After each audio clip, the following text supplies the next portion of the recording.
I've got a question, Jay, because while you're speaking, I'm thinking to myself, right, we've never seen Pep struggle this much. But also, we saw him after his stint at Barcelona take a break. And when you look at the battle that he's had toe to toe with Jurgen Klopp, and then Arteta joins in late, these league titles have not been easy. As much as, yes, he put 100 points on the board, he's never really felt like he's had the league in the bag by January in all of those league wins. It's always been pushed. The league titles where he's winning on the last day via Gundogan. There's league titles where Liverpool's taking it away from them. And it's all been tough. And I'm thinking to myself, is he not fatigued? Is it because this is his longest period in charge of a football club that maybe this is why things are going down?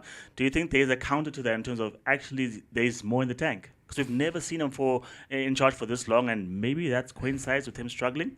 He must be fatigued, right? This is why Klopp took a step away from the game. The rigors of management at the very top, and I say this as though I'm someone who's managed at the very top, but from everything that we hear from people in those positions, it's hard to manage football clubs, especially in the age that we are in.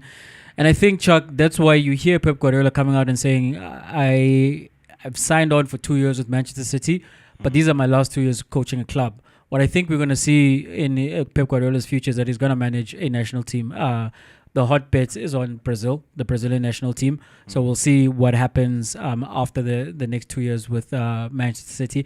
I think in particular, if he does manage to turn around, win even just another Premier League title, he'll feel as though he did his job. You know, he didn't leave them in a lurch to figure things out. So yes, Chuck, I do think there is fatigue. I think there's fatigue overall with that project, right? Because they went hard for so many years, and as you say, they were pushed to go get 99 points because the other team is on 97 points. Go get 93 because they've come back on 92 points. I think the 2 seasons where it was maybe easiest, they walked the league the year that there was insurance because they finished 19 points ahead of Manchester United. And then the one season where they finished with 86 points, that was not as tough as the other seasons, right? Whereas then you have to come back against Arsenal, and last season you have to come back against Liverpool, and Arsenal are showing their teeth once again, and you have to maintain your form in the run-in. So I can understand why there's burnout throughout, even the injuries that those players are experiencing. I've always called a myth around depth. Honestly believe, as much as we've seen Pep Roulette, right, in terms of the majority of games, there is an established 11 who play.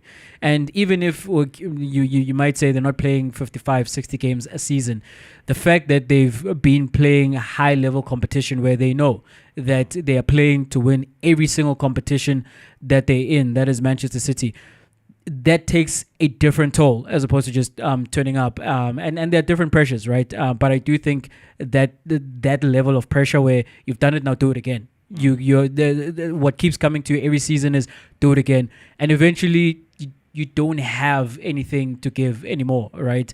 And something has got to give, something has got to change. And what I think, and always the easiest thing is the turnover of the player.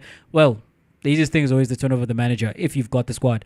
But I think the squad has aged out of their peak, and whereas the manager is still the manager, and he's still Pep Guardiola. You know, give him a new set of players, and I believe he goes and he does it again. I think also that would refresh him, that opportunity to work with a new squad and to form them into whatever image he feels in 2024 or 2025, 26, 27 going forward is the correct one in order to attack the landscape of the game at that point.